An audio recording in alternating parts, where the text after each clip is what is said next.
നമസ്കാരം. ജ്യോതിഷ പങ്ക്തിയിലേക്ക് എല്ലാവർക്കും സ്വാഗതം.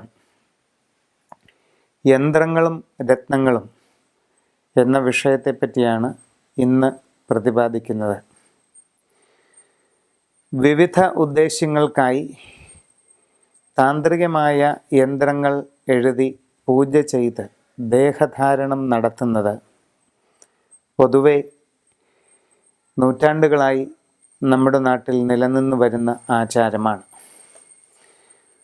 ജീവിതത്തിൻ്റെ ഓരോ സാഹചര്യങ്ങൾക്കനുസരിച്ച് ഓരോരോ ആവശ്യങ്ങൾക്കും ലക്ഷ്യപ്രാപ്തികൾക്കുമായി വ്യത്യസ്തങ്ങളായ ഓരോ യന്ത്രങ്ങൾ തയ്യാർ ചെയ്ത് ധരിക്കുന്നത് വളരെ പണ്ട് മുതൽക്കേ ഉള്ള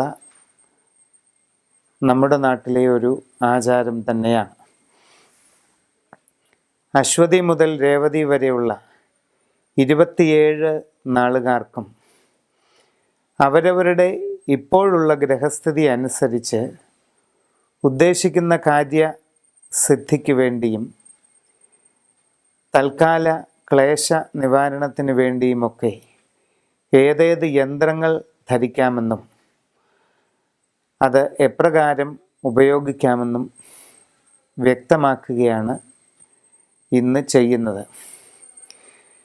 യന്ത്രങ്ങൾ ധരിക്കുന്നതിന് സാധിക്കാത്തവരോ അത്തരം ആചാരാനുഷ്ഠാനങ്ങളിൽ ഉൾപ്പെടാത്തവരോ ആയിട്ടുള്ളവർക്ക് വേണ്ടി ഇപ്പോഴത്തെ അവരവരുടെ നക്ഷത്രത്തിൻ്റെ ഗ്രഹസ്ഥിതി അനുസരിച്ച് ഏറ്റവും ഫലപ്രാപ്തി നൽകുന്ന രത്നക്കല്ല് ഏതാണെന്നും അതിൻ്റെ ഉപയോഗം എപ്രകാരമാണെന്നും കൂടി ഇതോടൊപ്പം വിവരിക്കുകയാണ്.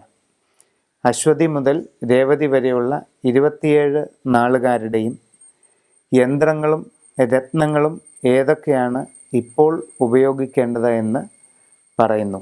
ഉത്തരം നക്ഷത്രക്കാർക്ക് 3-ൽ വ്യാഴവും 5-ൽ ശനിയുമാണ് സഞ്ചാരം. ഇപ്പോഴത്തെ ഗ്രഹസ്ഥിതി അത്ര നല്ലതല്ല. അപ്രതീക്ഷിതമായ രോഗങ്ങൾ, പലവിധ കഷ്ടപ്പാടുകൾ, യാത്രാക്ലേശം, അലച്ചിൽ, മനസ്സിന് മാന്ദ്യം, പലവിധ ദുരിതങ്ങൾ ഇവയെല്ലാം അനുഭവപ്പെടാനുള്ള ഒരു സാധ്യതയിലാണ് കാര്യങ്ങൾ നടക്കുന്നതായ ഈ സമയം. മേൽപ്പറഞ്ഞ എല്ലാ വിഷമങ്ങളിൽ നിന്നും തികച്ചും ഫലപ്രദമായ ഒരു മോചനം ലഭിക്കുന്നതിനും അതോടൊപ്പം ഉദ്ദേശിക്കുന്ന കാര്യങ്ങളിൽ വളരെയധികം പ്രയോജനം ലഭിക്കുന്നതിനുമായി മഹാതാരായന്ത്രം ധരിക്കുന്നതാണ് ഏറ്റവും ഉത്തമമായി കാണുന്നത്. ദശമഹാവിദ്യകളിൽ പെടുന്ന താരാദേവിയുടെ വളരെ ശക്തിപൂർവമായ ഒരു യന്ത്രധാരണം കൊണ്ട് ജീവിതത്തിലെ എല്ലാ പ്രതിബന്ധങ്ങളെയും തരണം ചെയ്യുന്നതിനുള്ള സന്ദർഭമാണ് സാധകന് ലഭിക്കുന്നത്. അതോട് ഒപ്പം അമദമണി എന്ന രത്നത്തിൻ്റെ ഒരു ലോക്കറ്റ് ധരിക്കുന്നതും വളരെയധികം ഉത്തമമായി കാണുന്നു. ഇതിന് ഇംഗ്ലീഷിൽ അമത്തിസ്റ്റ് എന്നും പറയാറുണ്ട്.